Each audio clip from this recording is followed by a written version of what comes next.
మీరు ఎప్పుడైనా గమనించారా, మనం తుమ్మేటప్పుడు కళ్ళు ఎందుకు మూసుకుంటామో తెలుసా? లేకపోతే తుమ్మితే మన శరీరంలో నిజంగా ఏం జరుగుతుందో ఎప్పుడైనా ఆలోచించారా? అసలు విషయం ఏమిటంటే, తుమ్ము అనేది మన శరీరంలో జరిగే ఒక చిన్న మైక్రో ఎక్స్ప్లోజేషన్.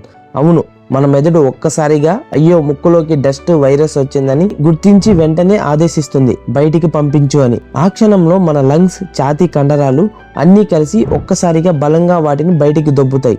ఆ ప్రెజర్ వల్ల మన ముక్కు నుంచి గాలి బయటికి దూసుకెళ్లిపోతుంది, సుమారు 150 కిలోమీటర్ల వేగంతో. ఇంత స్పీడ్ గా గాలి బయటకు వస్తుంటే మన కళ్ళు తెరిచి ఉంటే ఏం జరుగుతుందో తెలుసా? ఆ ప్రెజర్ మనకి కళ్ళ నరాలపై పడుతుంది. కొన్ని సందర్భాలలో చిన్న బ్లడ్ వెజల్స్ బ్లాస్ట్ అయ్యే అవకాశం కూడా ఉంది.